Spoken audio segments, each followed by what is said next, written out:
Well, the question, John, is I guess people could have essentially gone to cash in January of 2018. You decided in March. And at this point, on a scale of 1 to 10, how fully invested are you? You're at a 5, you're at a 2, you're at a 6. Where are you?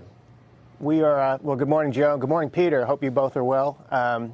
We went to market weight on our balanced accounts late March after the Fed meeting. Call it 60% equities. We had been 65% equities in the balanced account. So we took 5% off. Just a little concerned. In late March, you may remember that it was kind of buy the rumor, sell the news going into the Fed meeting. Market sold off after the dot plots confirmed what Jerome Powell hinted at in January. But then that Thursday, we're up 1.5 or 2%, and I just don't like a market that's giddy over free money. So we decided to pull back a little bit. May have been a month too early given the strength we saw in April, but yet again, you know, the May performance kind of justified our actions.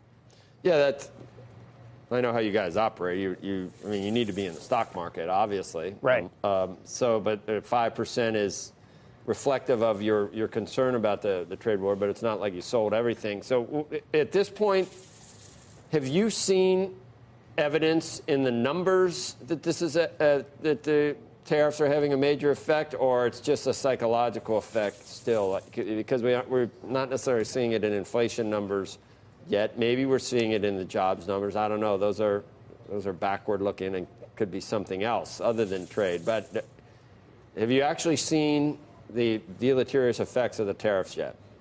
It's not inflationary yet, as we've all seen in the data. But I do think we should look at business investment because, you know, we have I think that's it.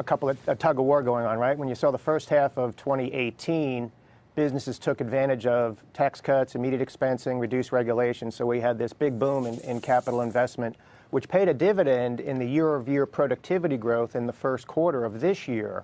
Yet in the second half of last year, businesses obviously pulled back on capital investment. So to the degree that we saw a boom, if you will, in productivity in the first quarter, I think investors are going to be disappointed in the second and third quarter of this year. So there's some degree of sentiment. There's some degree, certainly, of a hesitation to keep spending at the rate businesses spent at the beginning of 2018. Well, for centuries, China is a little bit inscrutable. I don't know how we can possibly be expected as laymen over here in the investment business to know what the prospects are for some type of deal. And then you've got, a mercurial president, and two of them, but ours may be even more mercurial than President Xi. How can you base investment decisions on the likelihood of us getting a deal? Do you know anything more than just a guess, John, about whether this actually happens? Because it looks like, as President Trump said, it's testy right now. He may be friends with President Xi, but things have not gone well for the past 6 weeks.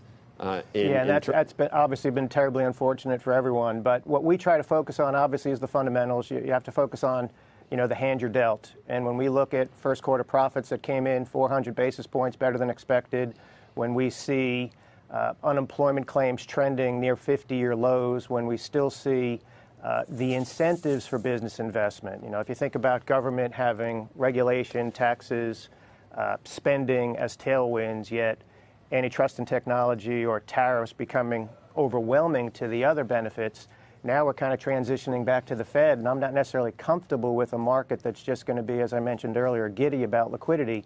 But I do think if you focus on, call it historically average profit growth with a 2% yield, in a diversified portfolio, we still think we can help our investors achieve their long-term goals.